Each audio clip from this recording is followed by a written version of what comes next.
நான் இதுவரை கேட்ட கதைகளில் இது மிகவும் விந்தையானதாக இருந்தாலும் இதயம் நிரம்ப நம்பிக்கையும் தைரியமும் ஊட்டும் ஒரு அதிசயமான உண்மை கதையாகும்.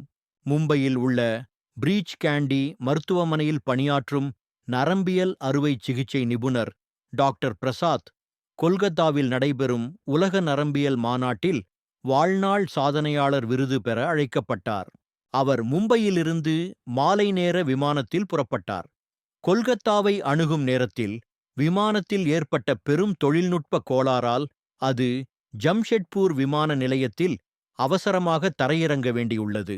அடுத்த நாள் காலை நடைபெறும் மாநாட்டில் கலந்து கொள்ள வேண்டிய அவசரம் காரணமாக ஜம்ஷெட்பூரிலிருந்து கொல்கத்தாவுக்கு 4 மணி நேர பயணம்தான் என்பதால் அவர் ஒரு டாக்ஸி எடுத்துக்கொண்டு பயணம் தொடங்கினார். 2 மணி நேரத்திற்குப் பிறகு விதி மீண்டும் தன் வேலையை செய்தது. டாக்ஸி என்ஜினில் பிரச்சனை ஏற்பட்டது. சாலையோர இருளில் அது நிறுத்தப்பட்டது. அருகில் ஒரு சிறிய எளிய வீடு மட்டுமே இருந்தது. மாற்று வாகனம் அழைக்க தொலைபேசி இருக்கிறதா என்று கேட்க அவர் அந்த வீட்டின் கதவை தட்டினார். ஒரு ஏழை பெண் கதவை திறந்தார். எங்களிடம் தொலைபேசி இல்லை, ஆனால் உள்ளே வாருங்கள் என்று அன்புடன் அழைத்தார். பிஸ்கட், தேநீர் கொடுத்து வரவேற்றார். டாக்டர் பிரசாத் உள்ளே அமர்ந்தபோது அந்த குடும்பம் இரவு பிரார்த்தனைக்கு தயாராகிக் கொண்டிருப்பதை கவனித்தார். ஏழை குடும்பம் அவரை பிரார்த்தனையில் கலந்து கொள்ளுமாறு அன்புடன் கேட்டது. ஆனால் அவர் சாதாரணமாக தன்னால் கடவுளை நம்ப முடியாது என்று கூறினார். அதற்கு அந்த பெண் சிரித்துக்கொண்டு, எங்களிடம் 2 பசுக்கள் இருக்கின்றன, கங்கா மற்றும் காவேரி. அவை மேய்ந்து பால் கொடுத்து எங்களை வாழ வைக்கின்றன. அவற்றை கடவுள் உருவாக்கவில்லை என்றால் யார் உருவாக்கினார் என்றாள். டாக்டர் பிரசாத் அதில் எந்தவிதத்திலும் பிரமிக்கவில்லை. அந்த பெண் தொடர்ந்தாள், மேலே வானில் மேகங்கள் எப்படி உருவாகின்றன பாருங்கள். பூமிக்கு எப்போது மழை தேவையென தெரியும்போது மழை தானாகவே பெய்கிறது. இது கடவுளின் சக்தி அல்லென்றால் இதை யார் இயக்குகின்றனர் என்று கூறினார் டாக்டர் பிரசாத். அவர்கள் அறிவியலைப் பற்றி தெரியாது என்று நினைத்தார். அதனால் நீங்கள் அறிவியலைப் பற்றி அறியவில்லை என்ற மாதிரியாக கூறினார். டாக்டர் பிரசாத் அந்த வீட்டில் ஒரு சிறுவனை கவனித்தார். சிறுவன் இயல்பாக நடக்கவில்லை. அவர் குழந்தையின் பெற்றோரிடம் கேட்டார், என்ன பிரச்சனை?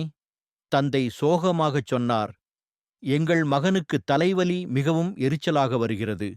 ஜம்ஷெட்பூர் மருத்துவமனையில் மருத்துவர்கள் கூறியதாவது, இந்தியாவில் மிகவும் அரிய ஸ்பிளிட் அறுவை சிகிச்சை அவசியம். இதில் மூளையின் இடது மற்றும் வலது பகுதிகளை பிரிக்க வேண்டும். இந்த அறுவை சிகிச்சையை செய்யக்கூடிய ஒரே மருத்துவர் மும்பையிலுள்ள டாக்டர் பிரசாத் தான். ஆனால் நாங்கள் மும்பைக்கு செல்ல முடியவில்லை. எங்களிடம் போதுமான பணமும் வழியுமில்லை. தந்தை மனம் துன்பமாகச் சொன்னார். அப்போது மனைவி மென்மையாக நம்பிக்கையுடன் கூறினாள், கவலைப்படாதே, கடவுள் எப்போதும் நம்மோடிருப்பார். தீர்வு நிச்சயமாக நம்மிடம் வந்து சேரும். இதைக் கேட்ட டாக்டர் பிரசாத் அதிர்ச்சியுடன் ஆச்சரியப்பட்டார். அவர் நினைத்தார், விமானம் ஏன் ஜம்ஷெட்பூரில் அவசரமாக தரையிறங்கியது? டாக்ஸி பாதி வழியில் ஏன் நின்றது? அவர் ஏன் இந்த வீட்டின் கதவை தட்டினார்? அவரே அவர்கள் பிரார்த்தித்த மருத்துவர். நாம் இதை சாதாரணமாக அதிர்ஷ்டம் அல்லது ஒற்றுமை என நினைக்கிறோம். ஆனால் இது அதற்கும் மேலானது. ஒரு தாய் வைத்திருந்த நம்பிக்கை, கடவுள் மீதிருந்த முழு விசுவாசம் தன் வீட்டிற்கே தீர்வை அழைத்து வந்தது. எப்போதும் நம்பிக்கை வையுங்கள். பூமியை சுழற்றும் சக்தியும் மேகங்களை நகர்த்தும் சக்தியும் தேவையான நேரத்தில் உதவியை வழங்கும் சக்தியும் அந்த பரம்பொருளிடமே உள்ளது. எனது முதல் யூடியூபர் வீடியோ இதுதான். இந்த வீடியோ பிடித்திருந்தால் லைக், காமெண்ட், சப்ஸ்கிரைப் செய்யுங்கள். உங்கள் ஆதரவு எனக்கு மிகவும் முக்கியம். நன்றி.